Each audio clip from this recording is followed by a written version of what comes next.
Hello, welcome, welcome.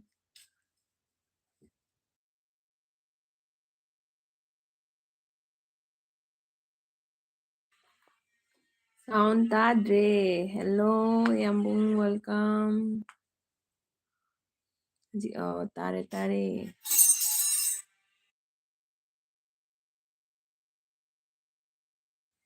Yambung karinjang capirake.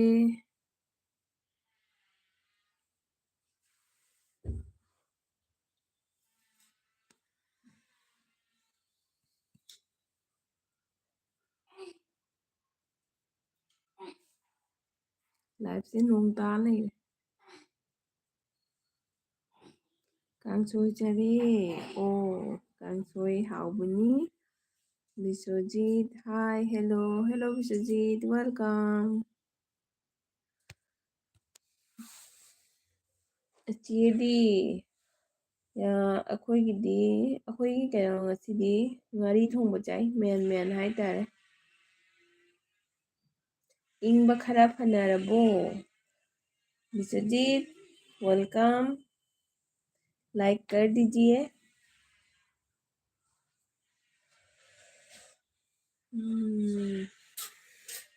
Vishwajeet कैसे हो दीदी मैं अच्छी हूँ आप कैसी हो आप कैसी हो हैप्पी लोहड़ी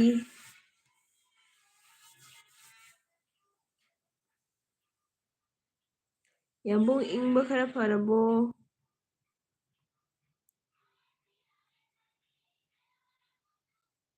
ठीक हूँ बढ़िया हंदक्ती लाइफ से फजन अमता यावबा संग्रे ओ थबक चिनबैरा लाइफती जामे लाइफना वाई चाइरे नुदांग अहिंग बावो लाइफकी लाइफ ngata ngaire वाईतीसे थबक चिनबे ओइरमदौ माली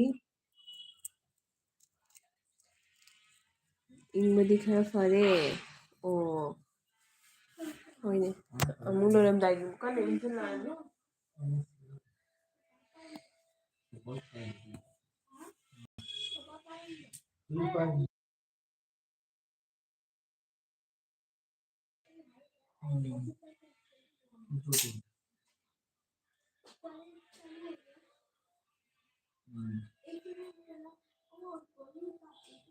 ओ थबक खरा चिल्ली हंदक्ती होय पर्सनल थबक चिल्लदी उपाय लेतेको चिन्नबा मतमदबो ओइरबुदी कछु नते चिल्लदी उपाय लेते जातोने कन्ना साननी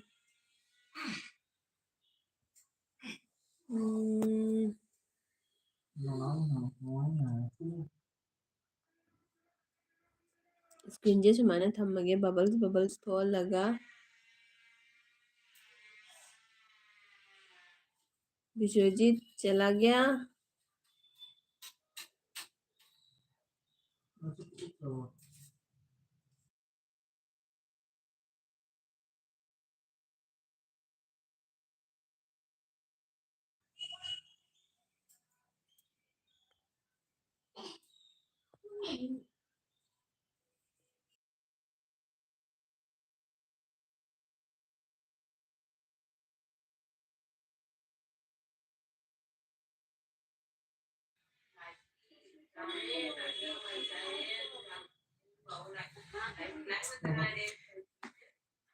ꯑꯩꯒ ꯉꯥꯏꯍꯧꯔꯤꯍꯦ ꯍꯣꯏ ꯃꯇꯝꯁꯦ ꯐꯔꯛ ꯇꯥꯅ ꯇꯧꯕꯅꯤ ꯂꯥꯛꯆꯅꯤ ꯑꯗꯨꯝ ꯋꯥꯔꯤ ꯁꯥꯗꯣꯛꯑ ꯂꯣꯏꯔꯦ ꯌꯥꯝꯕꯨꯡ ꯀꯩꯀꯩ ꯍꯣꯠꯅꯕꯤꯔꯤꯒꯦ ꯂꯥꯏꯔꯤꯛ ꯇꯝꯃꯤꯕꯣ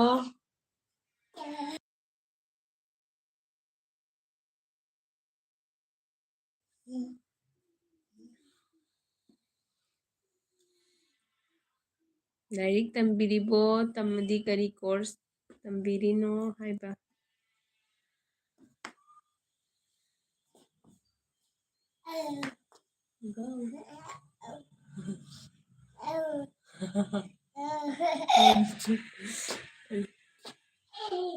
ꯂꯥꯏꯔꯤꯛ ꯇꯝꯃꯤ ꯑꯣ ꯌꯥꯝ ꯐꯩ ꯐꯖꯅ ꯇꯝꯃꯣ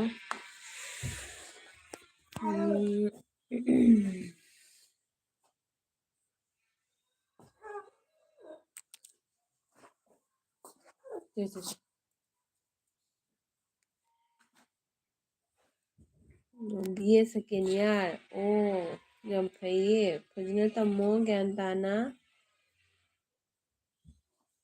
ꯂꯣꯏꯗꯣꯔꯦ ꯑꯗꯨꯗꯤ ꯂꯣꯏꯔꯝꯗꯥꯏꯒꯤꯅꯤ ꯂꯣꯏꯁꯤꯜꯂꯣ ꯑꯗꯨꯗꯣ ꯐꯖꯅ ꯍꯥꯎꯏꯌꯦ ꯍꯥꯎꯏ ꯅꯪꯁꯨ ꯇꯧꯏꯕ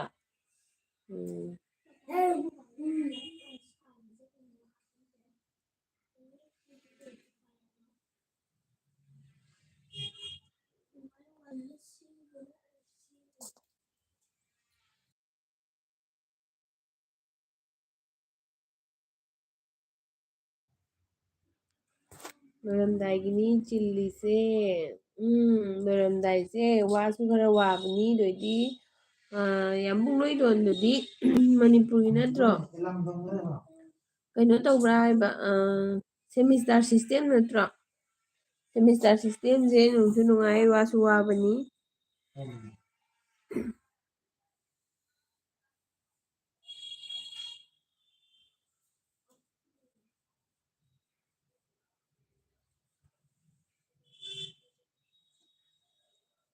ꯃꯅꯤ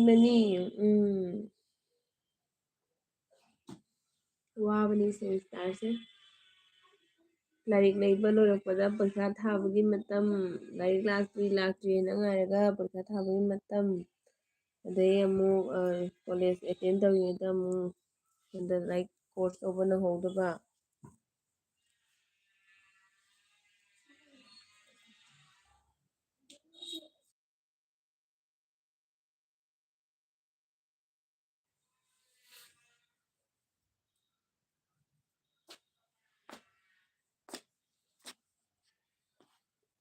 ꯃꯆꯥꯇꯣꯟ ꯅꯪ ꯎꯔꯦ ꯁꯤꯗ ꯊꯣꯛꯂꯛꯑꯣ ꯅꯪ ꯌꯥꯎꯅꯤꯡꯉꯤꯔꯣ ꯍꯧꯒꯠꯂꯨ ꯑꯗꯨꯅꯤ ꯇꯧꯔꯤꯁꯦ ꯃꯅꯤ ꯑꯗꯨꯃꯥꯏꯅ ꯇꯧꯕꯅꯤ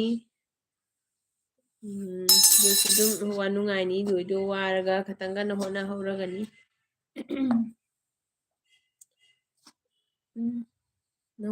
ꯅꯝꯒꯅꯨ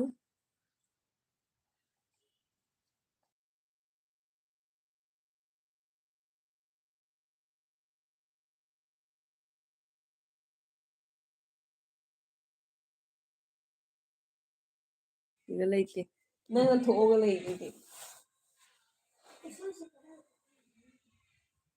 ꯍꯧꯖꯤꯛ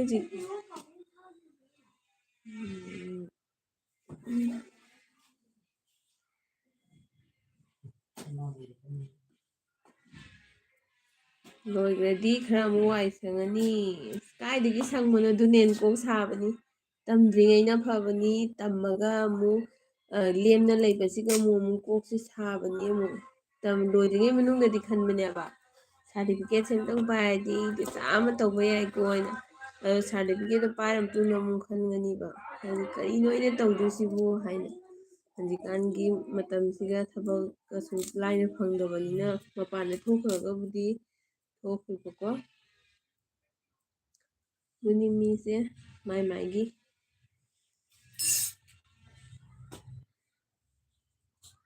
ꯏꯆꯥꯇꯣꯟ ꯂꯥꯛ ꯐꯃꯨꯡꯗ ꯂꯥꯛ ꯁꯤ ꯂꯥꯎ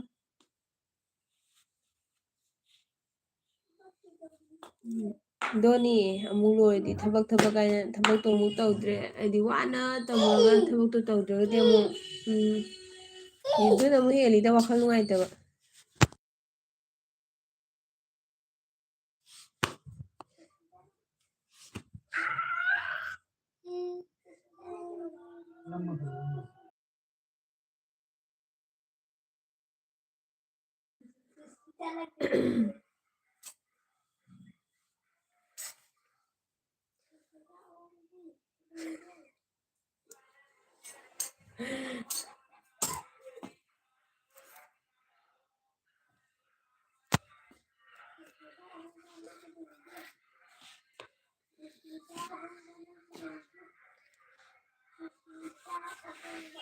ꯍꯣꯏꯗ ꯂꯣꯏꯁꯤꯜꯂꯒ ꯊꯕꯛ ꯊꯤꯕ ꯍꯥꯏꯗꯨꯅꯤ ꯃꯅꯤ ꯂꯣꯏꯁꯤꯟꯗꯕꯗꯤ ꯌꯥꯗꯦ ꯂꯣꯏꯔꯒꯅꯤ ꯗꯁꯥ ꯗꯁꯥ ꯎꯄꯥꯏ ꯇꯧꯗꯣꯏꯗꯣ ꯑꯗꯨꯝ ꯑꯩꯅ ꯍꯥꯏꯁꯤꯅ ꯑꯗꯨꯝ ꯍꯥꯏꯅꯤꯗ ꯍꯥꯏꯗꯤ ꯂꯣꯏꯔꯀꯥꯟꯗ ꯑꯃꯨꯛ ꯀꯣꯛ ꯁꯥꯏꯌꯦꯅꯅꯦ ꯑꯗꯨ ꯂꯣꯏꯁꯤꯟꯗꯕꯗꯤ ꯌꯥꯗꯦ ꯂꯣꯏꯁꯤꯜꯂꯒ ꯃꯤ ꯊꯤꯗꯣꯏꯁꯨ ꯀꯟꯅ ꯍꯣꯠꯅꯧ ꯂꯣꯏꯔꯝꯗꯥꯏꯁꯦ ꯈꯔ ꯋꯥꯁꯨ ꯋꯥꯕꯅꯤ ꯑꯗꯨꯏꯗꯤ ꯏꯁꯇ꯭ꯔꯦꯁ ꯃꯌꯥꯝꯗꯣ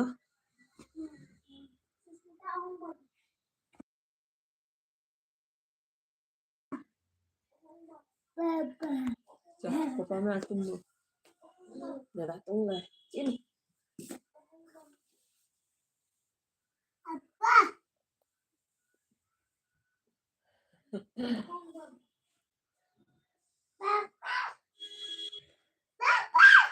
Haja lại hai sister nungaibo nungairi sister kayong charake welcome may gilay to lang pibagi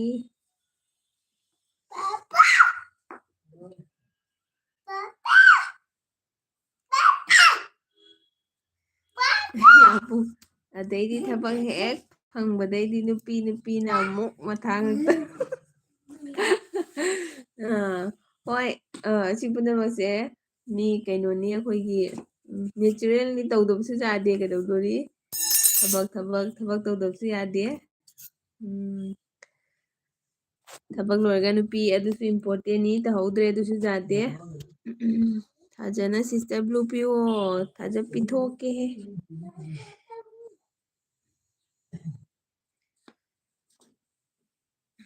ꯊꯥꯖ ꯂꯥꯛꯑꯕ ꯌꯦꯡꯉꯨꯅꯦ ꯑꯝꯇ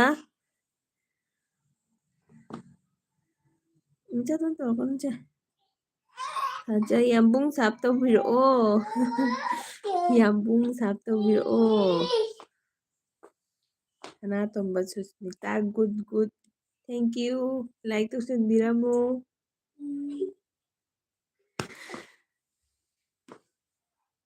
ꯑꯩꯗꯤ ꯁꯨꯝ ꯂꯩꯔꯒꯦꯅ ꯈꯜꯂꯤꯅꯤ ꯅꯨꯄꯤꯒ ꯊꯤꯗꯕꯤꯗ ꯌꯥꯗꯦꯗ ꯑꯗꯨꯁꯨ ꯍꯌꯦꯡ ꯀꯣꯟꯅ ꯈꯔ ꯑꯍꯟ ꯑꯣꯏꯁꯜꯂꯛꯑꯀꯥꯟꯗ ꯃꯊꯣꯡ ꯃꯔꯝ ꯆꯥꯔꯛꯑꯣꯏ ꯊꯥꯖꯅ ꯁꯅꯥꯇꯣꯝꯕ ꯍꯥꯏ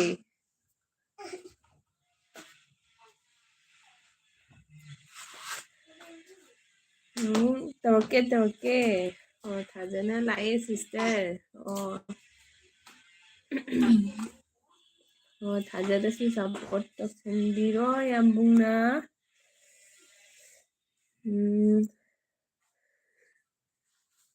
ꯁꯅꯥꯇꯣꯝꯕꯁꯨ ꯁꯞ ꯇꯧꯕꯤꯔꯛꯑꯣ ꯔꯤꯇꯔꯟ ꯇꯧꯖꯔꯛꯀꯦ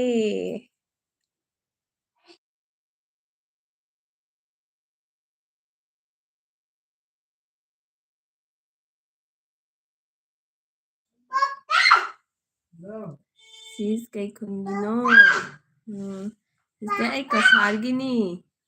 ꯀꯁꯥꯔꯒꯤꯅꯤ ꯆꯦꯗꯤ ꯀꯥꯏꯒꯤꯅꯣ ꯆꯦꯁꯨ ꯀꯁꯥꯔꯒꯤ ꯑꯣꯏꯔꯝꯒꯗꯕ ꯃꯥꯜꯂꯤ ꯌꯥꯝꯕꯨꯡꯅ ꯅꯨꯄꯤꯒ ꯊꯤꯗ꯭ꯔꯗꯤ ꯏꯃꯨꯡꯅ ꯍꯥꯠꯈꯤꯗꯧ ꯃꯥꯜꯂꯦ ꯊꯕꯛꯇ ꯇꯧꯁꯤꯜꯂꯛꯑꯒ ꯂꯣꯏꯔꯦ ꯅꯪꯒꯤ ꯋꯥꯔꯤꯁꯤ ꯂꯨꯔꯤꯅꯦ ꯒꯣ ꯃꯊꯛ ꯀꯥꯈꯠꯂꯣ ꯏꯪꯍꯟꯒꯅꯨ ꯃꯊꯛ ꯀꯥꯈꯠꯂꯣ ꯆꯦ ꯃꯊꯛ ꯀꯥꯈꯠꯂꯣ ꯃꯊꯛ ꯀꯥꯈꯠꯂ ꯀꯧꯋꯣ ꯅꯪ ꯀꯧꯏꯗꯣ ꯑꯗꯨꯅꯤ ꯊꯕꯛ ꯇꯧꯊꯣꯛꯑꯒ ꯐꯖꯅ ꯂꯨꯍꯣꯡꯊꯣꯛꯑꯣ ꯂꯨꯍꯣꯡꯗꯕꯁꯨ ꯌꯥꯗꯦ ꯊꯕꯛ ꯇꯧꯗꯕꯁꯨ ꯌꯥꯗꯦ ꯊꯕꯛ ꯇꯧꯔꯒ ꯈꯔꯅꯤꯗꯤ ꯂꯩꯔꯨꯍꯦ ꯋꯥꯏ ꯁꯪꯅ ꯃꯆꯥꯇꯣꯟꯅ ꯀꯩ ꯁꯥꯎꯅꯣꯅꯦ ꯃꯆꯥꯇꯣꯟ ꯁꯥꯎꯅꯁꯤ ꯌꯦꯡꯁꯤꯁꯦ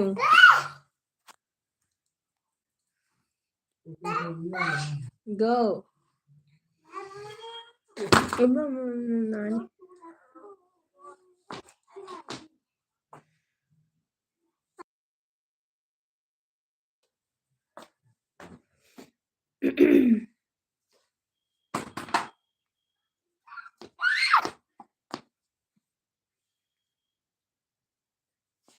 ꯌꯦꯡꯉꯦ ꯑꯝꯇ ꯌꯦꯡꯉꯦ ꯃꯃꯥ ꯑꯝꯇ ꯌꯦꯡꯉꯦ ꯊꯥꯖ ꯂꯩꯔꯤꯕꯣ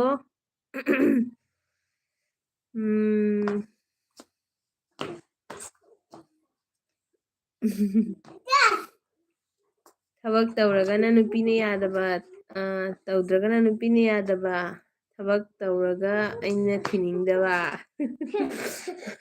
ꯃꯥꯏ ꯃꯥꯏ ꯃꯐꯝꯗ ꯆꯥꯎꯊꯣꯛꯅꯕ ꯍꯥꯏꯗꯨꯅꯤꯅꯦ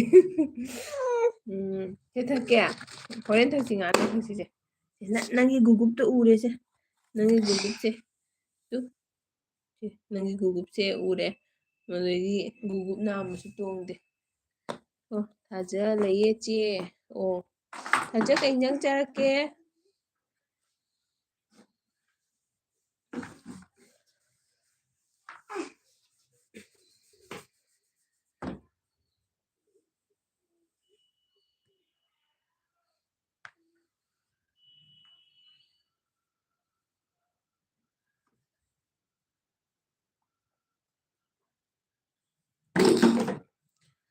ओए सिगा मैसेज अमा लाइने जिन कार्मिकों की फैमिली आने वाली है मिलन चौक पर 4:45 पर बस लग जाएगी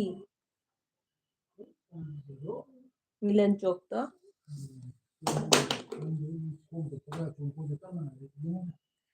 थाजा साफ तौख्रबनी ꯑꯣ ꯊꯥꯖ ꯌꯥꯝꯕꯨꯅ ꯁꯥꯞ ꯇꯧꯈ꯭ꯔꯕꯅꯦ ꯍꯥꯏꯌꯦ ꯌꯥꯝꯕꯨꯡ ꯌꯥꯝꯅ ꯁꯞꯄꯣꯔꯠ ꯇꯧꯕꯤꯕꯅꯤ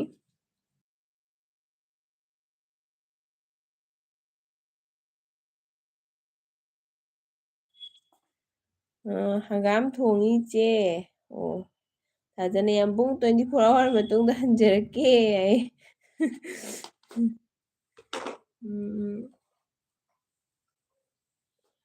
ꯊꯥꯖ ꯂꯥꯏꯛ ꯇꯧꯁꯟꯕꯤꯌꯣ ꯂꯥꯏꯛ ꯑꯝꯇ ꯇꯧꯁꯟꯕꯤꯌꯨ ꯑꯩꯗꯣ ꯉꯥꯛꯇꯪ ꯄꯨꯡꯈꯥꯏꯃꯨꯛꯇꯪꯒꯤ ꯑꯣꯏꯅ ꯊꯥꯔꯛꯄꯅꯦꯕꯀꯣ ꯑꯩ ꯂꯥꯏꯚꯁꯦ ꯍꯧꯖꯤꯛꯇꯤ ꯌꯥꯝ ꯀꯟꯅꯗꯤ ꯊꯥꯈꯤꯔꯣꯏꯗ ꯀꯩꯒꯤꯅꯣꯗꯤ ꯍꯥꯟꯅꯒꯤ ꯆꯤꯆꯦ ꯍꯣꯏ ꯃꯌꯥꯝ ꯑꯃ ꯂꯩꯔꯤꯅꯀꯣ ꯃꯣꯏ ꯃꯌꯥꯝ ꯊꯥꯅꯔꯤꯕꯅꯤꯅ ꯑꯗꯨꯅ ꯑꯩ ꯂꯥꯏꯚꯁꯦ ꯍꯧꯖꯤꯛꯇꯤ ꯌꯥꯝ ꯀꯟꯅꯕꯨꯗꯤ ꯊꯥꯈꯤꯔꯣꯏ ꯑꯗꯨ ꯉꯥꯛꯇꯪ ꯄꯨꯡꯈꯥꯏꯃꯨꯛꯇꯪ ꯌꯦꯡꯒꯦꯅ ꯊꯥꯔꯛꯄꯅꯤ ꯑꯩꯒꯥ ꯇꯧꯒꯅꯨ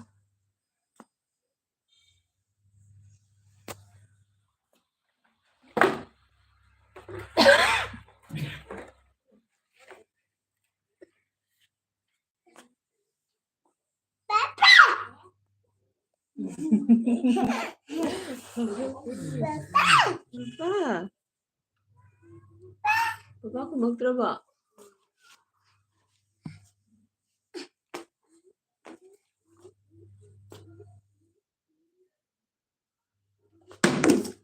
Yeah. Nakulong. Nakulong ta.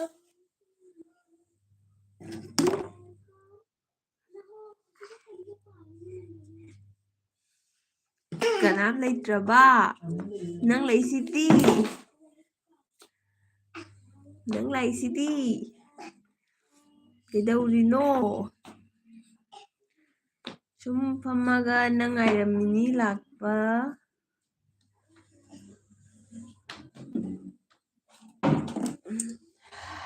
Anusis, welcome, welcome. ꯐꯝꯃꯣ ꯑꯩ ꯆꯥ ꯄꯨꯊꯣꯔꯛꯀꯦ ꯀꯩ ꯏꯟꯖꯥꯡ ꯆꯥꯔꯦ ꯑꯩꯈꯣꯏ ꯉꯁꯤ ꯉꯥꯔꯤ ꯊꯣꯡꯕ ꯆꯥꯏ ꯆꯥꯇꯣꯟ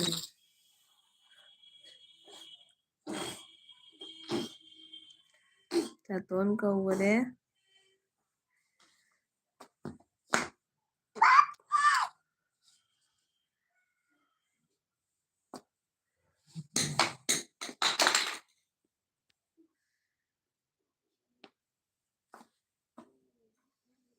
Anusis, kay hinjang charake. Chaton, sanari ro. Sanari.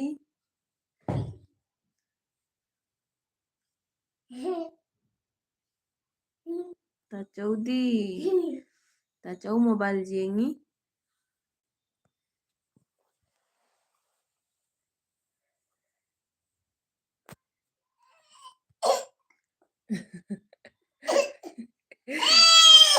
Is. ꯂꯧꯈꯨꯕ ꯃꯇꯧ ꯇꯧꯁꯤꯟꯅꯩꯅꯤ ꯑꯩꯗꯤ ꯀꯣꯂꯨꯋꯥꯏ ꯑꯂꯨ ꯑꯅꯧꯕ ꯏꯔꯣꯝꯕ ꯍꯥꯎꯅꯤꯌꯦ ꯁꯤꯁꯇꯔꯗꯨꯗꯤ ꯑꯩꯈꯣꯏ ꯁꯤꯒ ꯀꯣꯂꯨꯋꯥꯏꯗꯣ ꯊꯣꯛꯇꯦ ꯃꯣꯇꯣꯔꯒꯤ ꯃꯣꯇꯣꯔ ꯉꯥꯛꯇ ꯊꯣꯛꯏ ꯃꯅꯨꯁ ꯅꯥꯏ ꯌꯥꯅꯦ ꯀꯩꯗꯧꯔꯦ ꯍꯥꯏꯔꯣ ꯀꯩꯗꯧꯔꯤ ꯍꯥꯏꯔꯣ ꯑꯩ ꯄꯨꯡꯈꯥꯏꯃꯨꯛꯇꯪꯒꯛ ꯊꯥꯒꯦꯅ ꯀꯩꯅꯣ ꯇꯧꯔꯤꯅꯤ ꯆꯦꯔꯣꯕꯤꯒꯤ ꯍꯧꯗ꯭ꯔꯤꯉꯩꯗ ꯆꯦꯔꯣꯕꯤ ꯊꯥꯒꯗ꯭ꯔꯥ ꯍꯥꯎꯔꯤ ꯃꯆꯥ ꯇꯥꯟꯁꯤꯜꯂꯥꯎ ꯌꯨꯝꯒꯤ ꯄꯥꯟꯕ ꯋꯥꯎ ꯅꯪꯒꯤ ꯍꯤꯡꯒꯣꯜꯗꯤ ꯁꯅꯥꯅꯤ ꯅꯪꯒꯤ ꯍꯤꯡꯒꯣꯜꯗꯤ ꯁꯅꯥ ꯊꯣꯛꯑꯦ ꯁꯅꯥ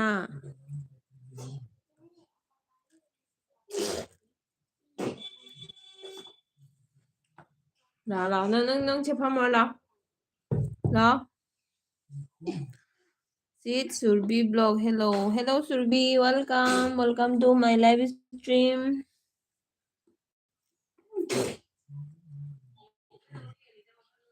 Surbi like कर दीजिए. रोबी हाइबा ngamde. Oh, sister चे रोबी की दो मोइदो खतंग है ना तो ड्रिबो.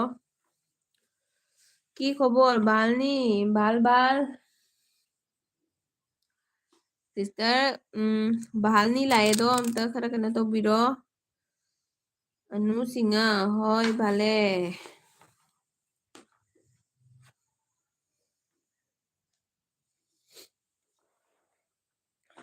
Surbi like कर दीजिए.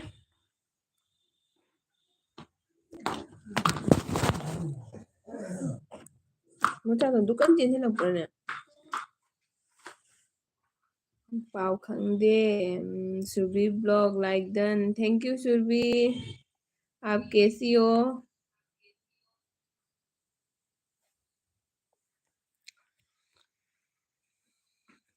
अनु सिंह सुरभि कोरपोरा सुरभि यहाँ पे जो अनु दीदी है उसको अच्छे से आते हैं असमीज आप रहिएगा बात कीजिएगा दीदी के साथ भी आप लाइव में बनी रहिए सुरभि मैं ठीक हूँ ओके बढ़िया हैप्पी लोहड़ी सुरभि आज तो लोहड़ी है सुरभि बात खाला बे सुरभि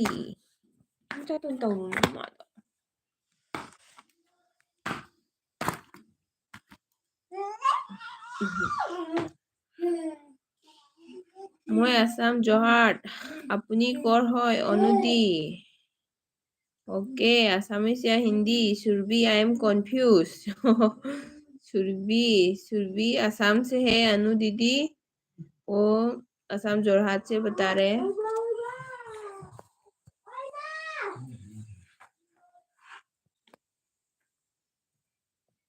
अनु सिंह मोय गोलाघाट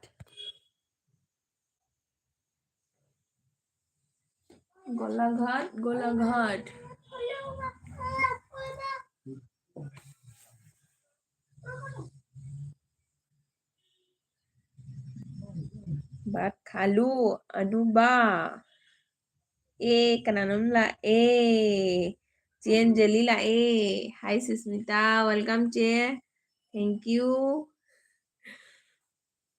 चे कहीं जंग चरक के जमहरावरे चे लाकपीबगी बात खालाने Surabhi Anjali like done thank you चे कहीं जंग चरक के अनु सिंह ओके सुरभि हैप्पी बिहू ओ अनु सिस कनो से लोरी से दुगई बिहुनी नत्रा अदो संक्रांति सु ओइ नत्रो ngasi से संक्रांति सु ओइरंगनी ने सुरभि अपनी गोलाघाटर होय ओचरर अनु सिंह अंजलि लप पिरे अंजलिना इरोम्बा सुस्मिता दी चे मैन थोंग बचाई हरी हापगा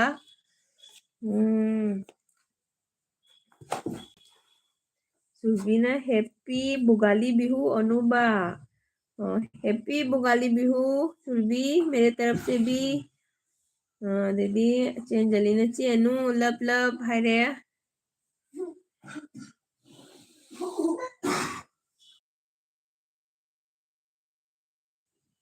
হয় সুৰভি মই গোলাঘাট সুৰভিনা অনুবা জইন কৰা মই বেগ দিম অনুবা জইन करा मैं बैग दीम चे सुरभि से कसु कनेक्ट लेनाओ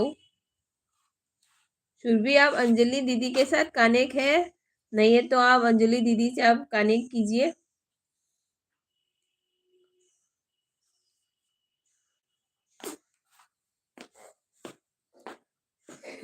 सुरभि करीम किंतु मोर चैनल नाय अनु दीदी चैनल नहीं है अनु दीदी के पास फिर भी बोलिए सपोर्ट करने के लिए अंजलि अंजलि ना सुस्मिता अना हंगे नहानगिदो मा खंगे हाय होय मनी चे धोनी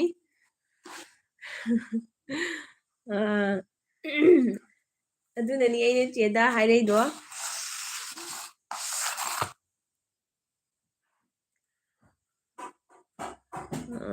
सुरभि सुस्मिता दी आप कहाँ से हो सुरभि मैं असम का ही हूँ मैं सिलचर से हूँ अंजलि का हिंजांग चारे है अनु सिंगना अंजलि का हिंजांग चारे है अनु सिंह अंजलि ने पीछे चंगो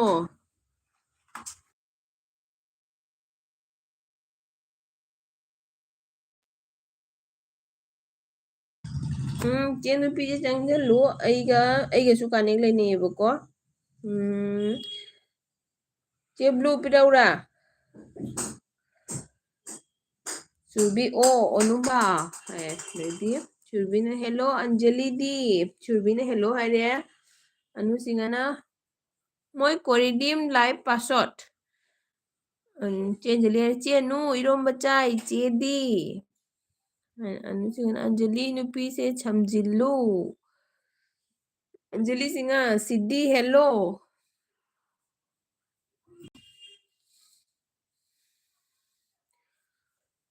अनु सिंग ऐसु इरोम्बा मनरे अंजलि ना पीरो अच्छा पीगे चे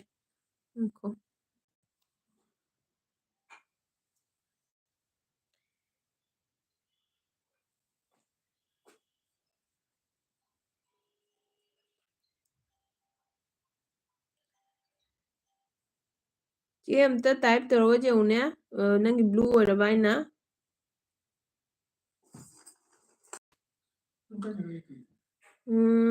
अंजलि दी ज्वाइन करोगी मुझे आप अनु सिंह ब्लू पीगो दीदीना सुरभिना की लैंग्वेज कैसे हो बुझी ना पाइसु सुरभि मणिपुरी लैंग्वेज सिद्धि करती हूँ सुरभिना पीगो मतलब दे दो पीगो मतलब दे दो सुरभि अनु सिंह सुरभि मणिपुरी सुरभि ओ अनु सिंह दियोक दियोक पीरो हाँ पीरो मतलब दियोक सुरभि थाजा हाय सिस्टर थाजा लाया मुका थाजा वेलकम अनु सिंह अंजलि हाय अंजलि सुरभि साफ करती हूँ सुरभि अच्छा अनु सिंह ना थाजा नुपी से कनेक्ट तौरो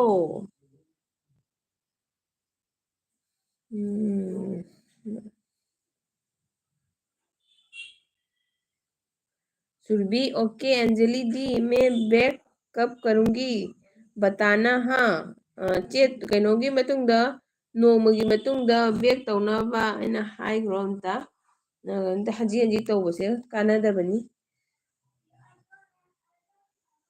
थाजा अंजलि सब तौबिरओ अइसु तौजगे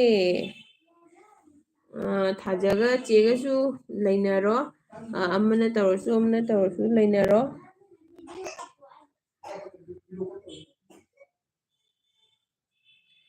सुरभि हेलो थाजा नमस्ते थाजा सुरभि ने नमस्ते तौरे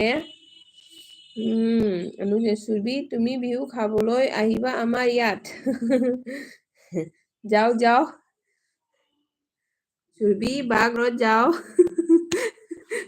टूटा फूटा आसामीज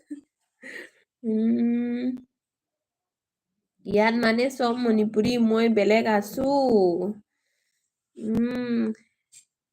कुछ नहीं सुरभि मणिपुरी असमीज कुछ नहीं हमारे असम में तो सब मिलके रहते हैं ऐसा कोई नहीं है सुरभि से ब्लू प्यूदना मार्क चंगन लो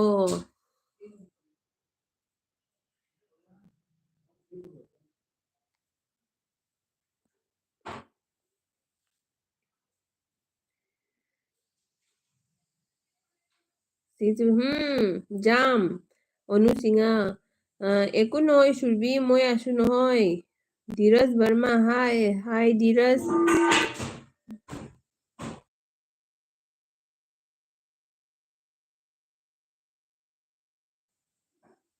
धीरज हाय हेलो वेलकम आपको मेरे लाइव स्ट्रीम पे स्वागत है सुरभि वो तो है हाँ वही तो अनुसिंह सुरभि मैं आशु चिंता न करिबा धीरज वर्मा सुरभि हाय धीरज लाइक कीजिए लाइक कर दीजिए लाइव को सुरभि मचा तो दौड़ा तौनु तानी तौबिनु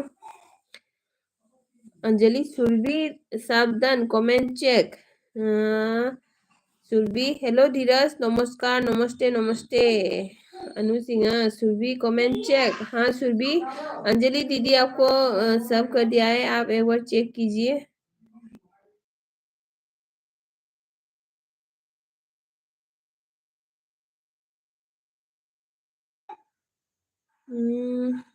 अनु सिंह थाजा चलबो थाजना लइए चे अनु सिंह हाय धीरज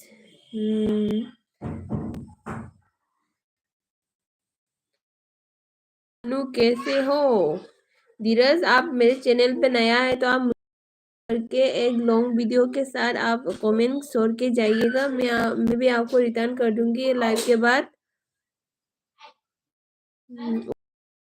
थैंक यू सो मच मैं कब बैक कर दूंगी बताना चे बैक कर वाला तो हाई नो आई ना हाई अब तो हाई भी कोने सुरभि से धीरज वर्मा अनु कैसे हो नंग चुम्बो का कनेक्ट तौरो थाजा धीरज वर्मा अनु एक बात पूछे अनुशीष धीरज वर्मा से नंगो वाम हंगे हाय माले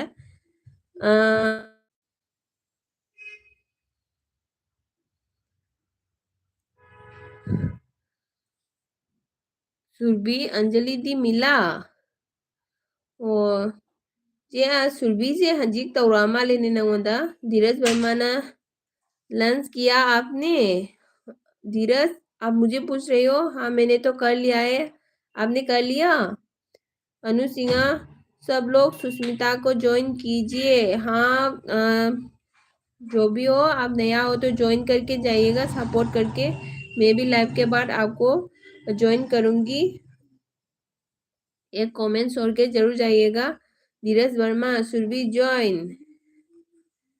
अनु सिंह सुरभि काइले return करिबी Surabhi Dheeraj ji join me धीरज वर्मा अनु आप को कह रहे हम अच्छा धीरज अनु दीदी आपको धीरज पूछ रहे हैं आप कहाँ से हो अनु सिंह पूछिए धीरज जी सुरभि ओके अनुबा मैरिड हो सिंगल धीरज वर्मा ब्लू दो अंजलि सी 3 मिनट के बाद वीडियो देख के सब एंड कमेंट करना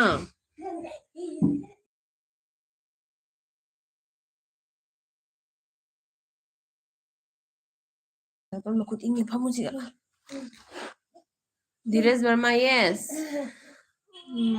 धीरज हाँ मैं मैरिड हूँ सुरभि ओके अंजलि दी धीरज वर्मा ओके सुरभि ऑन धीरज वर्मा सीत जी ज्वाइन अनु सिंह धीरज आप बताओ जी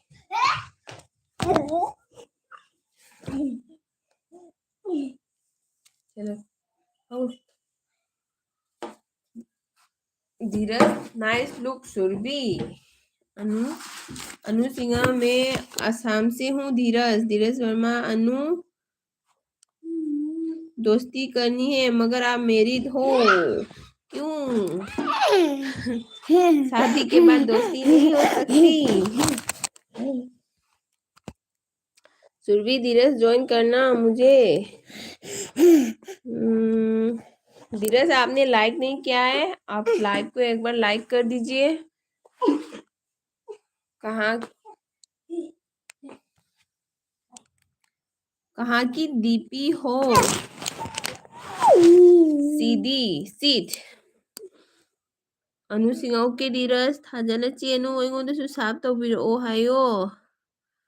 सीधी थाजा ज्वाइन मी। धीरज वर्मा, ब्लू दो ऊपर से।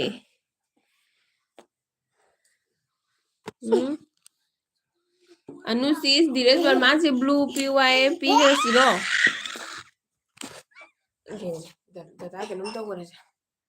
अनु सिंह, थाजा को भी ज्वाइन कर लो सब। सुबेदी जी नमस्ते। नमस्ते सुबेदी जी, वेलकम आपको मेरे लाइव में, आपको स्वागत है। आप कैसी हो?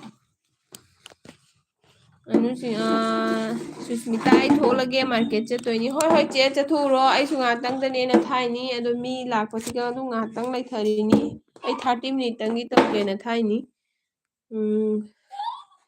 धीरज वर्मा, अनु जी, सुबेदी जी नमस्ते नमस्ते नमस्ते। अनु सिंह, सुरभि थाजा को ज्वाइन करो।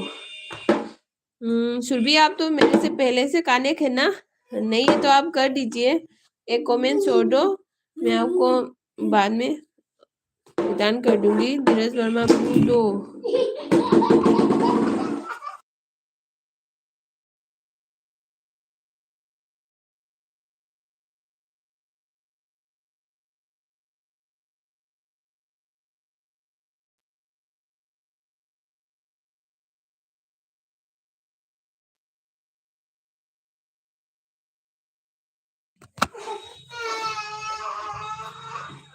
ओके अंजलि दी, सुबिना, ओके अंजलि दी, मेरे सुबेदी ब्लॉग ना ऑल फ्रेंड नमस्ते। अनु सिंह, पिक हो जानी।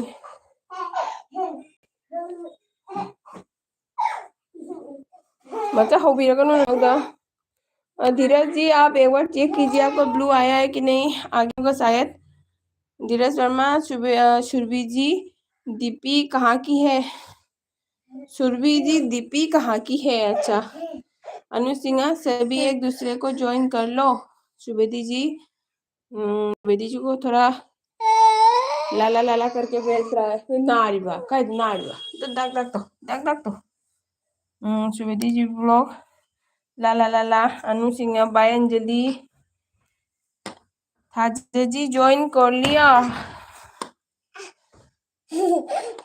सुबेदी जी, आप भी एक बार लाइक कीजिए, लाइक कर दीजिए लाइव को।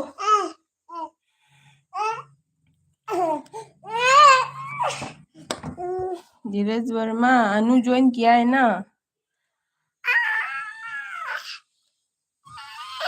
धीरज जी, आप भी मुझे एक बार ज्वाइन करके सपोर्ट करके जाइएगा। आप कमेंट छोड़ दो। सुरभि, हेलो सुबेदी। सुबेदी एक इमोजी भेज रहा है। अनु सिंह, ओके धीरज।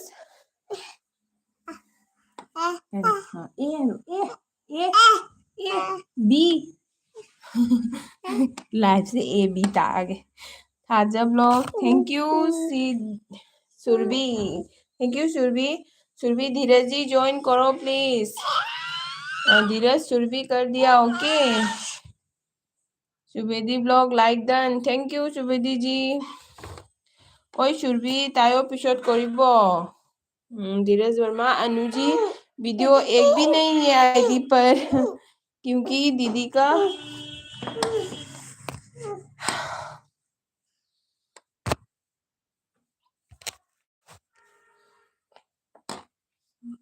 थॉक्चम रोहित, हाय हेलो वेलकम चे थागतचरी एगी लाइव लाक्पीबगी।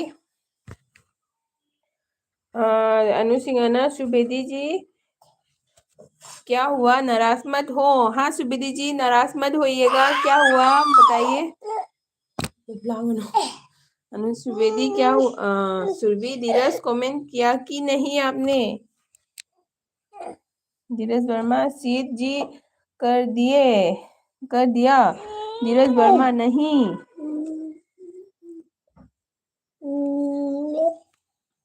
सुबेदी, ला ला ला ला। अनु सिंह, मेरी चैनल नहीं धीरज, सुष्मिता को ही ज्वाइन करो। हाँ धीरज, मैं भी आपको बोल रही हूँ, आप ज्वाइन कर दीजिए। अनु सिंह, रोहित इता हाय। चे कहीं मथेल चारके रोहित। सुरबीना कमेंट करना। हाँ धीरज जी, तो भी तो आपको बैक करूंगी। कमेंट देके तो बैक कर पाएगा, नहीं तो बाद में भूल जाते हैं हम लोग बहुत बार। सुरभि दी, बेबी को दिखाओ तो। सुरभि, मैं एक दिन जरूर दिखाऊंगी। ओके सुबेदी जी। थोकचोम ना अनु हाय।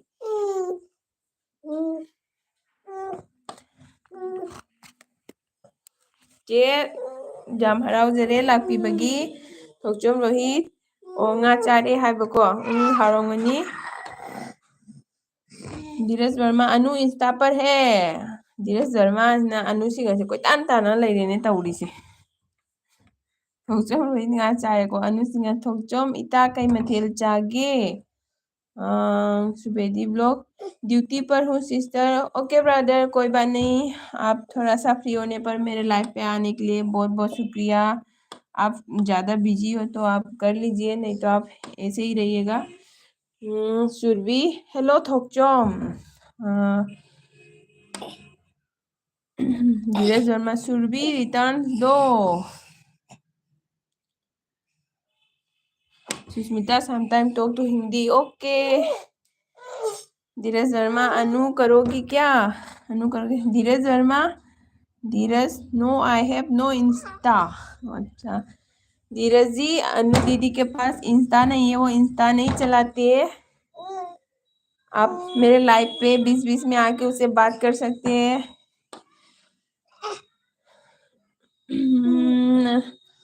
सुरभि, धीरज, अभी रिटर्न चाहिए आपको? ओके, दे देती हूँ। सुरभि, अभी रिटर्न मत दीजिए। धीरज जी, आप भी अभी रिटर्न मत लीजिए, क्योंकि अभी अभी रिटर्न लेने से वो एक दूसरे से वो होता है, डिस्कनेक्ट हो जाता है। वो आपको फायदा भी नहीं होगा, फिर धीरज को भी फायदा नहीं होगा, तो कट जाएगा सब। ओके सुरभि, ज्वाइन करने के बाद आफ्टर 24 आवर रिटर्न करने से ठीक रहता है। ऐसा होता है, नहीं तो कट जाता है सब। थाजा नंगसु हल्लुको मोइदा। होय, थाजा Moina तौरदी हनबीगो। हाइदी Moina थाजाना तौबिरकपैको। Anuji WhatsApp ID. धीरज वर्मा, थोकचोम रोहित, सिद्धि हाय। सुरभीना, धीरज अभी रिटर्न करूंगी तो अन हो जाएगा आपकी भी और मेरी भी। समझ, कल कर दूंगी। कमेंट सोरो। हाँ यही अच्छा है, मतलब अभी अभी करने से तो एक दूसरे के साथ डिस्कनेक्ट हो जाएगा, वो अन हो जाएगा, फिर एक दूसरे को कोई फायदा नहीं होगा। तो आफ्टर 24 आवर करने से एक दूसरे का फायदा रहता है, नहीं तो ऐसे डिस्कनेक्ट हो जाता है।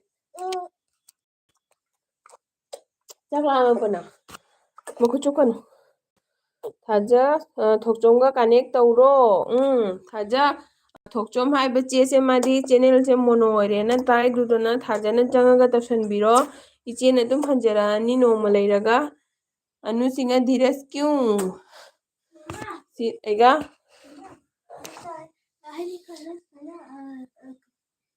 मचा चाय लोनगनु। थाजाना हंजगे चे। अनु सिंह, धीरज। सुरभिनो व्हाट्सएप आईडी चाहिए धीरज जी को। हा हा हा। हाँ मचा चाय थवई चा लोनगनुने थाजबलो अनुसी इचानिपा हन्ना चा लोली मयामगी चा थवरांग तौरी दो मा चा लोन मैरे दुदना कन्ना मा चा थवरांग तौरी चे अनु थोकचोम जे अइना हाना तौगरे चे ओ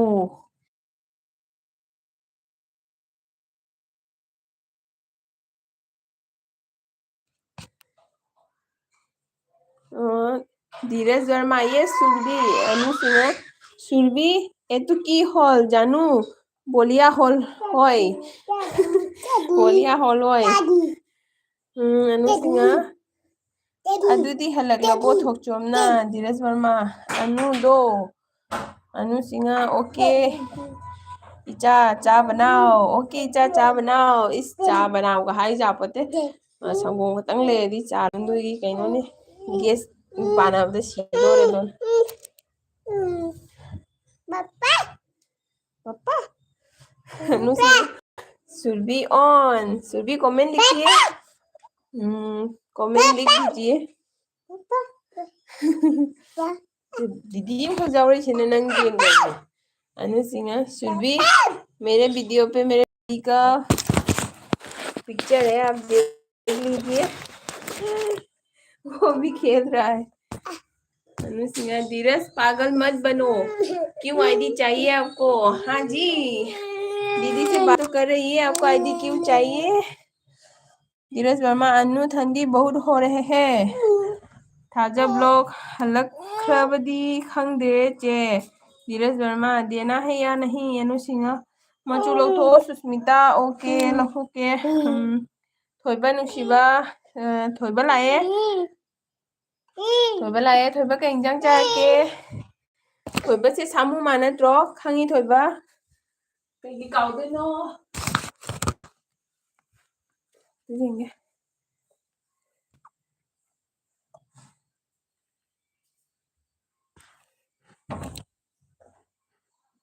धीरज जी आपने मुझे सपोर्ट कर दिया आपने ज्वाइन कर दिया अब एक बार कमेंट लिख दीजिए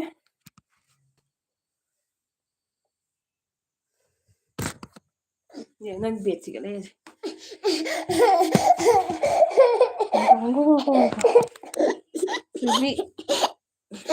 मा पाई चेनु एलबी करम कांदा ओइदोइनो चेनु की एलबी करम कांदा ओइदोइनो चेनु की चैनल लेते थाजा सुरभि ओएमडी धीरज बोलिया हॉल हॉल हॉल सुरभि थोइबा आई खंगनिबो थोइबाना चेनु हारे अनुना सामू मानुसिबा हारे दोइदी सुरभिना ऑन धीरज वर्मा ना सुरभि सुरभि क्या क्या कहूँ क्या लिख रहे हो आप क्या कहूँ बोल रहा है क्या थोइबाना हंगाम वर्सेस योंगचक सिंजू ओइमा सामुमा थोइबा मैनी दुदी हंगाम वर्सेस योंगचक सिंजू लौरबो मचू ngakongko लौगे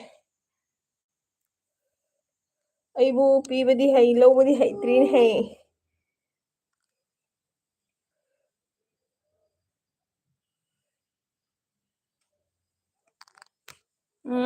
हंदा मुथोलकप्रा जेंगो मचूदो लौथोकती लौथोखरे आइना मकु खोक्तोखरे आइको से जेंको अदुई थोइबना हारे आई सामू मानी चेनु मनी खंगे थोइबा बसे सामू माननी एंगोंदा 100 जहनगिसे तु से टुपी लेरे पायो नंग उपोदो पायो थाजागी चैनल पाइदे थाजाई चैनल पाइदे हाइबको थोइबना लाइक तौरे थैंक यू थोइबा धीरज वर्मा धीरज आप मैसेज डिलीट मत कर दीजिए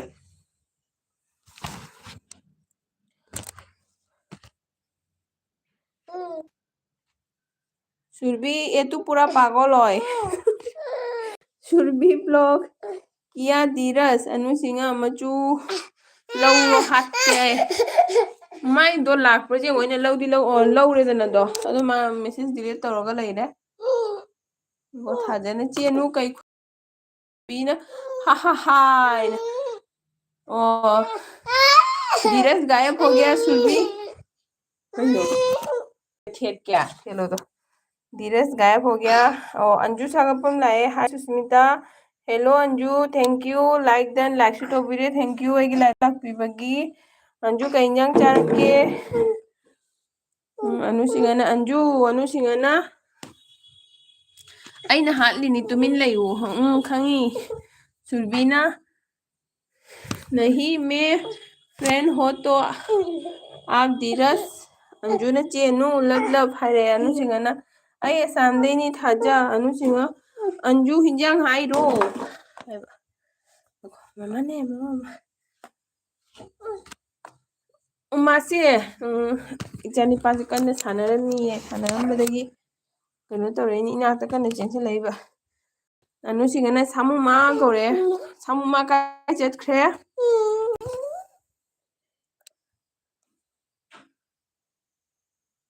आई खोंदुम नोइदी सुस्मिता अइदी मैन मैन चाय। अंजू जे आई मैन मैन चाय। सुरभि धीरज ने एक साप दिया तो उसको किया। हाँ? चाय पत्ता अच्छे से ना। चाय पत्ती पत्ता का पत्ती अमतनी है। लउनु मचा वाना मचलुनु।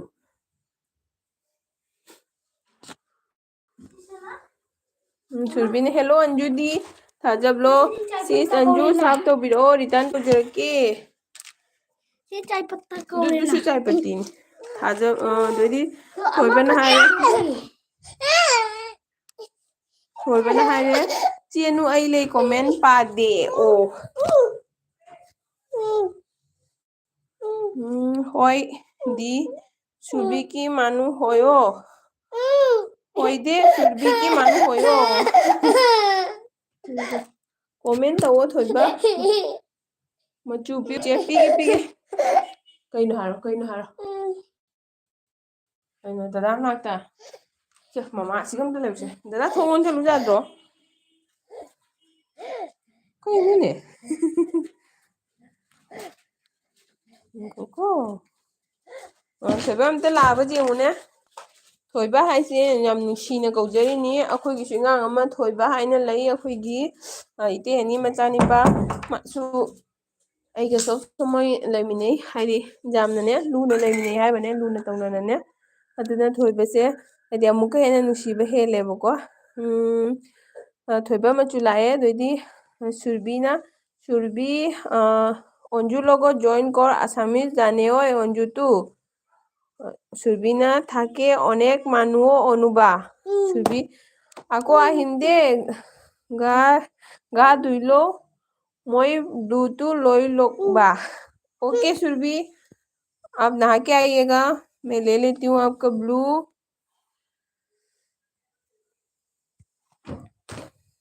मैं भी थोड़ा थोड़ा समझती हूँ आसामीज। थोइबना कना आई नुसिबे यारदी सट सट सपोर्ट तौरो आइसु सपोर्ट तौगे। अनुसिंगा थोइबदा मैम सपोर्ट तौबिरो थोइबसु सपोर्ट तौगदना ngai लेरे। अनुसिंगना थोइबदा पिउ पीदे। सुरभिना जॉइन आसु अंजुबा लगत ओके। अनुसिंगना थोइबा आइसे आइसु इचानिपागी मिंग मनी मनी अनुसिंगा होय होइदे सुरभि अनुना थाजगी 3 वीक फाबा वीडियो अदुना अइना साब तौखिबनी थाजना अइदसु तौबिरओ। अंजू सागपन सुरभि हाय। अनुसिंगा अंजू द ब्लू पिउ। सुरभि अनुबा आको लोग पामदे एको लोग पामदे आई कयानो खंग्रे थाजब लोग होय चेंजू मैं कमेंट इबिरो नातंग पारिङैसे बदंग बदंग पाथरगे अइसे पुंगहाय अमतंगिनेना थारगा पुंग अमदि फादोरे अदो नातंग लेगा लोइसलगे अइसे थबा अमा चक्कदबा लैयेबको थबा अमा चक्कदबसे चत्तोइरा चलोइदोइरा खंगदे।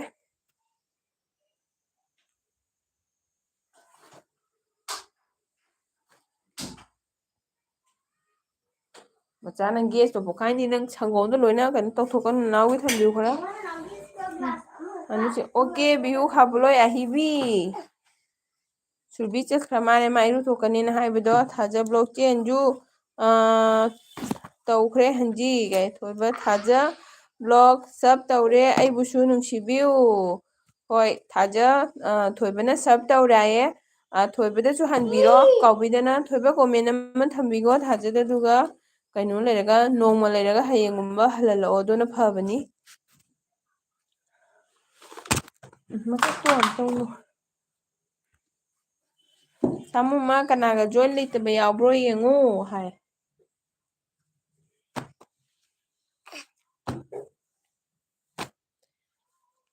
ꯊꯝꯃꯣ ꯊꯝꯃꯣ ꯊꯝꯃꯣ ꯁꯤꯒ ꯍꯩꯕꯅ ꯂꯣꯏꯔꯦꯅ ꯍꯩꯕꯅ ꯂꯣꯏꯔꯦ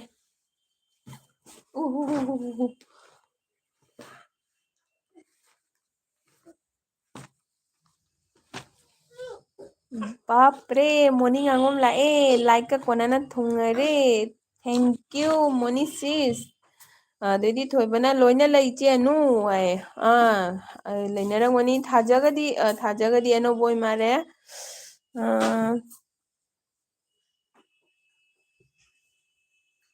ꯊꯥꯖꯅ ꯍꯥꯏꯁꯤ ꯀꯩ ꯍꯥꯏꯅꯣ ꯈꯪꯗꯦ ꯁꯣꯏꯕ ꯅꯨꯡꯁꯤꯅ ꯔꯤꯇꯥꯔꯟ ꯇꯧꯖꯔꯛꯀꯦ ꯁꯣꯏꯗꯅ ꯀꯣꯃꯦꯟ ꯊꯝꯕꯤꯌꯨ ꯍꯣꯏ ꯑꯩꯈꯣꯏ ꯃꯣꯅꯤ ꯂꯥꯛꯂꯦꯅ ꯑꯗꯩꯗꯤ ꯍꯥꯏ ꯇꯧꯈ꯭ꯔꯦ ꯂꯞ ꯄꯤꯔꯒ ꯊꯣꯏꯕꯅ 134 ꯌꯥꯎꯔꯝꯃꯤ ꯏꯆꯦ ꯑꯩꯁꯨ ꯀꯨꯏꯔꯦ 134 ꯌꯧꯔꯝꯃꯤ ꯏꯆꯦ ꯑꯩꯁꯨ ꯀꯨꯏꯔꯦ ꯍꯣꯏ ꯊꯣꯏꯕ ꯊꯥꯖꯅ ꯊꯣꯏꯕ ꯍꯥꯏꯅꯤꯀꯣ ꯁꯣꯏꯈꯔꯦ ꯏꯕꯗ ꯑꯣꯀꯦ ꯀꯩꯁꯨ ꯀꯥꯏꯗꯦ ꯑꯗꯩꯗꯤ ꯃꯣꯅꯤ ꯁꯤꯁꯅ ꯍꯥꯏꯔꯦ ꯊꯣꯏꯕ ꯋꯥ ꯒꯨꯗ ꯍꯥꯏꯅ ꯂꯥꯏꯛ ꯑꯃ ꯄꯤꯔꯛꯑꯦ ꯊꯝꯁ ꯑꯞ ꯇꯧꯔꯦ ꯑꯗꯩꯗꯤ ꯑꯅꯨꯆꯤꯡꯅꯅ ꯑꯣꯀꯦ ꯁꯃꯨꯃ ꯁꯦ ꯃꯆꯥ ꯇꯨꯝꯖꯦ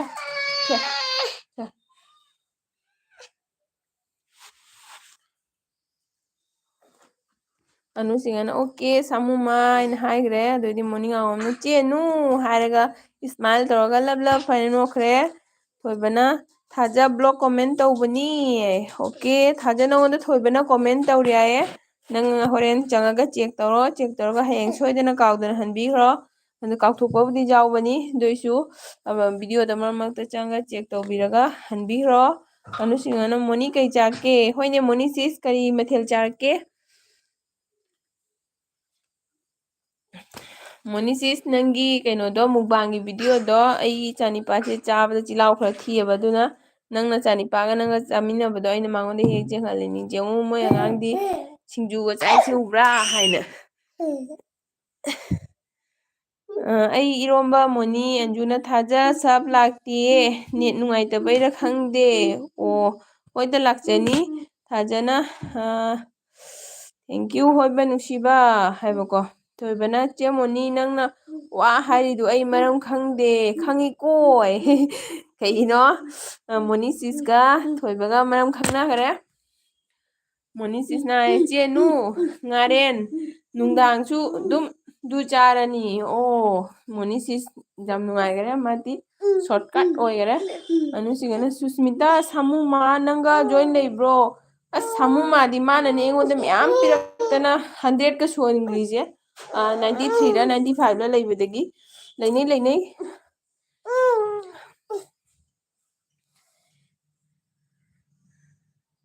ꯊꯣꯏꯕꯅ ꯑꯗꯨ ꯃꯌꯥꯝ ꯑꯩꯉꯣꯟꯗ ꯊꯦꯡꯀ꯭ꯌꯨ ꯁꯣꯔꯤꯅꯆꯤꯡꯕ ꯑꯃꯠꯇ ꯍꯥꯏꯔꯛꯀꯅꯨ ꯃꯌꯥꯝ ꯑꯣꯀꯦ ꯍꯣꯏ ꯔꯦꯁꯄꯦꯛ ꯇꯧꯅꯔꯒ ꯂꯣꯏꯔꯦꯀꯣ ꯊꯦꯡꯀ꯭ꯌꯨ ꯁꯣꯔꯤ ꯍꯥꯏꯗ꯭ꯔꯁꯨ ꯀꯩꯁꯨꯝ ꯀꯥꯏꯗꯦ ꯊꯥꯖꯟ ꯍꯥꯏꯔꯦ ꯇꯧꯖꯈ꯭ꯔꯦ ꯆꯦꯟꯖꯨ ꯍꯥꯏꯔꯦ ꯑꯗꯨꯗꯤ ꯑꯅꯨꯁꯤꯡꯅꯅ ꯋꯥꯎ ꯃꯣꯅꯤ ꯍꯥꯎꯔꯅꯤ ꯅꯨꯡꯗꯥꯡꯒꯤ ꯉꯥꯔꯦꯟ ꯍꯥꯎꯅꯤ ꯅꯤꯡꯊꯝꯊꯥꯗ ꯉꯥꯔꯦꯟ ꯐꯝꯕꯗꯤ ꯃꯣꯅꯤꯅ ꯑꯣ ꯁꯨꯁꯃꯤꯇꯥ ꯌꯥꯝ ꯅꯨꯡꯁꯤꯃꯅꯤ ꯃꯣꯅꯤ ꯁꯤꯁ ꯑꯩꯅꯅꯦ ꯑꯩꯈꯣꯏꯁꯦ ꯚꯦꯖꯤꯇꯦꯕꯜꯒ ꯆꯥꯒꯟꯗꯦꯕꯀꯣ ꯑꯗꯣ ꯑꯩꯅ ꯌꯦꯡꯍꯜꯂꯤꯕ ꯑꯗꯩ ꯍꯪꯒꯥꯝ ꯆꯪ ꯊꯣꯡꯒ ꯆꯥꯕ ꯃꯥꯅ ꯉꯥꯒ ꯆꯥꯕꯗꯣ ꯑꯩꯈꯣꯏ ꯉꯥꯁꯨ ꯆꯥꯗꯦꯕ ꯈꯪꯗꯦ ꯑꯩ ꯏꯆꯥꯅꯤꯄꯥ ꯈꯪꯗꯦ ꯉꯥꯁꯨ ꯈꯔ ꯆꯥꯗꯦ ꯑꯗꯨ ꯑꯩꯅ ꯌꯦꯡꯍꯜꯂꯤꯕ ꯑꯗꯩꯗꯤ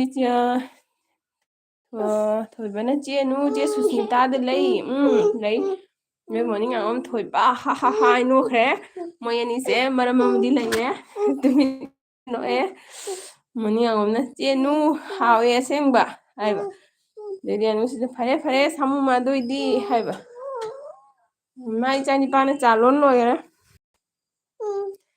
ꯑꯅꯨꯁꯤꯡꯅ ꯐꯔꯦ ꯐꯔꯦ ꯁꯥꯃꯨ ꯑꯗꯨꯏꯗꯤ ꯍꯥꯏꯌꯦ ꯊꯣꯏꯕꯅ ꯆꯦ ꯃꯣꯅꯤꯗ ꯍꯪꯉꯨ ꯑꯩꯉꯣꯟꯗ ꯊꯦꯡꯀ꯭ꯌꯨ ꯁꯣꯔꯤ ꯍꯥꯏꯕ ꯃꯤꯗ ꯀꯔꯤ ꯇꯧꯏ ꯍꯥꯏꯗꯨ ꯑꯩ ꯏꯃꯥ ꯊꯦꯡꯀ꯭ꯌꯨ ꯁꯣꯔꯤ ꯍꯥꯏꯕ ꯌꯥꯗꯦ ꯑꯅꯨꯁꯤꯡꯅꯅ ꯏꯪꯊꯝꯊꯥꯗ ꯍꯤꯟꯖꯥꯡ ꯍꯥꯎꯏ ꯍꯥꯎꯏ ꯑꯟꯖꯨꯅ ꯁꯨꯁꯃꯤꯇꯥꯁꯦ ꯀꯩ ꯂꯝꯒꯤꯅꯣ ꯆꯦ ꯑꯩ ꯀꯩꯅꯣꯒꯤꯅꯤ ꯀꯁꯥꯔꯒꯤꯅꯤ ꯀꯁꯥꯔꯒꯤꯅꯤ ꯑꯩ ꯃꯣꯅꯤꯁꯤꯁꯅ ꯑꯩꯈꯣꯏ ꯊꯣꯏꯕꯗ no sorry no thank you no sorry no thank U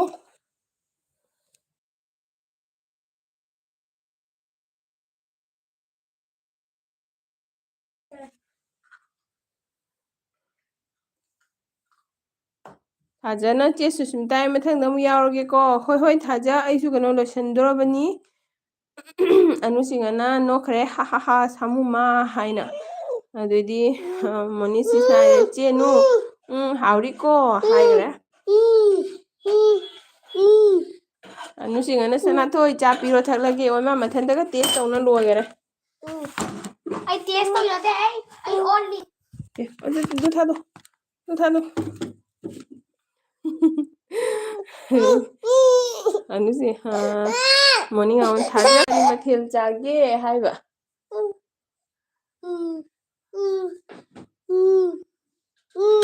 ꯗꯗꯥꯒꯤꯁꯦ ꯗꯗꯥꯒꯤ ꯆꯥꯁꯤ ꯉꯥꯏꯈꯣ ꯊꯥꯖꯅ ꯃꯌꯥꯝ ꯕꯥꯏ ꯍꯥꯏꯔꯝꯃꯦ ꯃꯣꯔꯅꯤꯡ ꯑꯉꯣꯝꯅ ꯊꯣꯏꯕ ꯍꯥꯏꯔꯒ ꯂꯥꯏꯛ ꯄꯤꯔꯦ ꯕꯥꯏ ꯊꯥꯖ ꯊꯥꯖ ꯕꯥꯏ ꯌꯥꯝ ꯅꯨꯡꯉꯥꯏꯔꯦ ꯉꯥꯏꯍꯥꯛ ꯂꯥꯛꯄꯤꯕꯒꯤꯗꯃꯛꯇ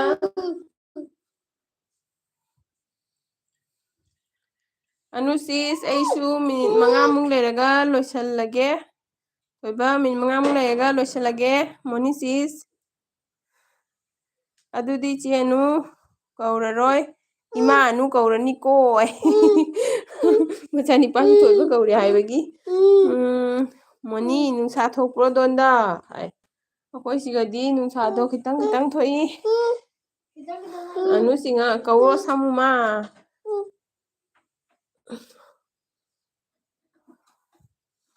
ꯑꯟꯖꯨꯅ ꯑꯣꯟ ꯍꯥꯏꯔꯦ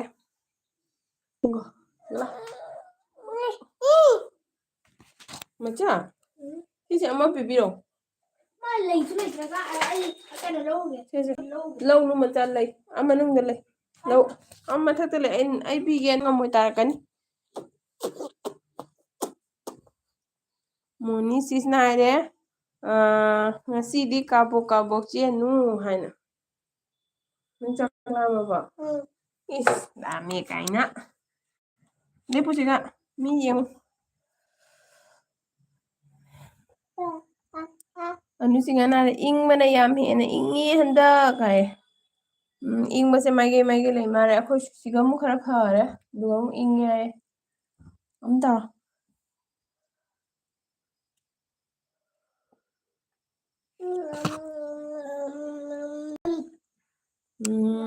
ꯃꯣꯅꯤꯁꯤꯁꯅ ꯍꯥꯏꯔꯦ ꯉꯔꯥꯡꯗꯤ ꯑꯝꯐꯥꯎ ꯊꯣꯛꯇꯦ ꯅꯨꯡꯁꯥ ꯅꯤꯡꯊꯝꯊꯥ ꯅꯨꯡꯁꯥ ꯊꯣꯛꯇꯕꯁꯦ ꯇꯧꯐꯝꯒ ꯈꯪꯗꯦ ꯅꯨꯡꯁꯥ ꯈꯔ ꯊꯣꯛꯑꯗꯤ ꯈꯤꯇꯪ ꯀꯩꯅꯣ ꯇꯧꯋꯤ ꯍꯋꯥꯏꯒꯁꯦ ꯍꯤꯡꯒꯗ꯭ꯔꯥ ꯍꯥꯏꯅ ꯇꯧꯔꯣ ꯆꯥꯔꯣ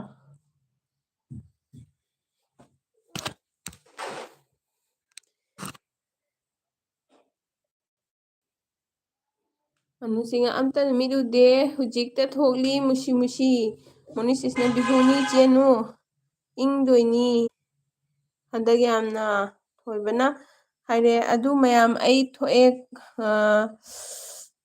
ꯊꯣꯛꯑꯒꯦꯀꯣ ꯂꯥꯏ ꯈꯨꯔꯝꯃꯨꯒꯦ ꯃꯌꯥꯝ ꯅꯦꯛꯁ ꯂꯥꯏꯐꯇ ꯃꯌꯥꯝꯒ ꯎꯅꯔꯁꯤ ꯑꯃꯨꯛ ꯆꯦ ꯃꯣꯃꯤ ꯏꯃꯥꯅꯨ ꯕꯥꯏ ꯊꯣꯏꯕ ꯕꯥꯏ ꯕꯥꯏ ꯊꯦꯡꯀ꯭ꯌꯨ ꯂꯥꯛꯄꯤꯕꯒꯤ ꯑꯩꯁꯨ ꯂꯣꯏꯁꯤꯜꯂꯅꯤ ꯃꯣꯅꯤꯗꯨꯅꯤ ꯑꯅꯨꯁꯤꯁ ꯂꯣꯏꯁꯤꯜꯂꯁꯤꯔꯥ ꯃꯣꯅꯤꯗꯨꯅꯤ ꯍꯣꯏ ꯏꯆꯥꯅꯤꯄꯥ ꯕꯥꯏ ꯍꯥꯏꯈ꯭ꯔꯦ ꯑꯅꯨꯁꯤꯁꯅ ꯀꯩꯅꯣꯗ ꯑꯊꯣꯏꯕꯗ ꯀꯥꯏꯗ ꯆꯥꯏ ꯍꯣꯏ ꯆꯥ ꯂꯣꯟꯕ ꯂꯣꯏꯔ ꯄꯨꯊꯣꯔꯛꯑꯦꯅꯦ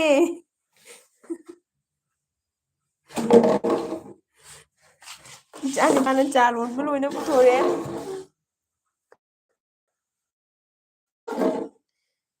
ꯑꯟꯖꯨꯅ ꯆꯦꯅꯨ ꯆꯦ ꯃꯣꯃꯤꯇꯥꯒꯤ ꯚꯤꯗꯤꯑꯣꯗ ꯆꯦ ꯍꯣꯏꯒꯤ ꯐꯦꯃꯤꯂꯤꯒꯤ ꯄꯤꯛꯆꯔ ꯍꯥꯞꯄꯗꯣ ꯆꯦꯗꯣ ꯀꯔꯝꯕ ꯑꯣꯏꯗꯣꯏꯅꯣ ꯀꯩꯁꯨ ꯅꯠꯇꯦ ꯀꯩꯁꯨ ꯅꯠꯇꯦ ꯄꯄꯥꯒꯤ ꯇꯨꯄꯤ ꯊꯥꯡꯒꯠꯂꯨ ꯑꯅꯨꯁꯤꯡꯍꯅ ꯆꯨꯔꯤꯗꯥꯔ ꯍ꯭ꯋꯥꯏꯠꯇꯣ ꯑꯟꯖꯨ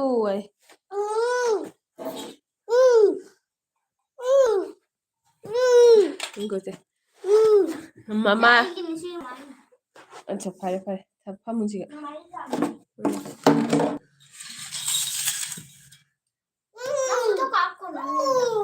ꯁꯦ ꯍꯩꯗꯣꯛꯑꯦ ꯑꯅꯨꯁꯤ ꯌꯦꯡꯒꯦꯔꯣ ꯏꯆꯥ ꯅꯤꯄꯥꯅ ꯂꯣꯜꯂꯛꯄꯁꯦ ꯃꯥꯅ ꯍꯩꯕꯣꯏ ꯍꯩꯇꯕꯣꯏ ꯒ꯭ꯂꯥꯁꯇꯒ ꯍꯥꯞꯄꯒ ꯄꯨꯊꯣꯔꯛꯑꯦ ꯁꯤꯁꯦ फजन चलूने ꯔꯨꯕꯥ ꯆꯥꯂꯣꯟ ꯄꯨꯊꯣꯔꯛꯏꯁꯦ ꯒ꯭ꯂꯥꯁ ꯑꯋꯥꯡ ꯑꯋꯥꯡꯕꯁꯤ ꯍꯥꯞꯄꯒ ꯄꯨꯊꯣꯔꯛꯏꯁꯦ ꯌꯦꯡꯉꯨ अरे फजन हापूगा ꯍꯥꯞꯄꯦ ꯖꯥꯔꯦ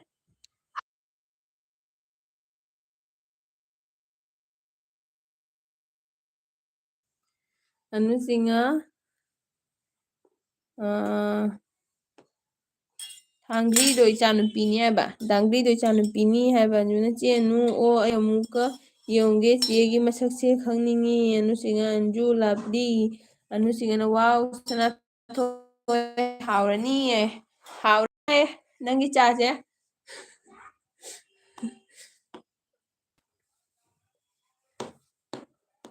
ꯊꯥꯎ ꯁꯥꯏ ꯐꯝ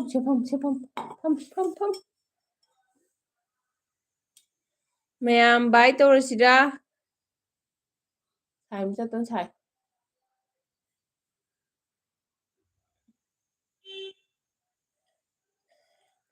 ꯁꯅꯥꯊꯣꯏ ꯊꯛꯅꯤꯡꯉꯤꯍꯦ ꯍꯥꯏꯅ ꯍꯥꯎꯏ ꯌꯥꯝꯅ ꯃꯥ ꯂꯣꯟꯕ ꯆꯥꯁꯦ ꯑꯣꯏꯃꯥ ꯆꯤꯅꯤꯒ ꯁꯪꯒꯣꯝꯒꯅ ꯂꯣꯏꯔꯦ ꯁꯨꯁꯃꯤꯇꯥ ꯕ꯭ꯂꯨ ꯂꯧꯔꯣ ꯑꯩ ꯐꯣꯟ ꯂꯥꯛꯏ ꯍꯣꯏ ꯕꯥꯏ ꯑꯣꯏꯔꯣ ꯁꯨꯁꯃꯤꯇꯥ ꯑꯣꯏꯔꯁꯤ ꯃꯌꯥꯝ ꯕꯥꯏ ꯑꯣꯏꯔꯁꯤ ꯃꯌꯥꯝ ꯄꯨꯝꯅꯃꯛ ꯂꯥꯛꯄꯤꯕꯒꯤ ꯌꯥꯝ ꯍꯔꯥꯎꯔꯦ ꯌꯥꯝ ꯅꯨꯡꯉꯥꯏꯔꯦ ꯑꯅꯨꯁꯤꯡꯅ ꯕꯥꯏ ꯑꯟꯖꯨ ꯕꯥꯏ ꯃꯌꯥꯝ ꯑꯗꯨꯗꯤ ꯃꯊꯪꯒꯤ ꯂꯥꯏꯐꯇ ꯑꯃꯨꯛ ꯎꯅꯔꯁꯤ ꯕꯥꯏ ꯕꯥꯏ ꯊꯦꯡꯛ ꯌꯨ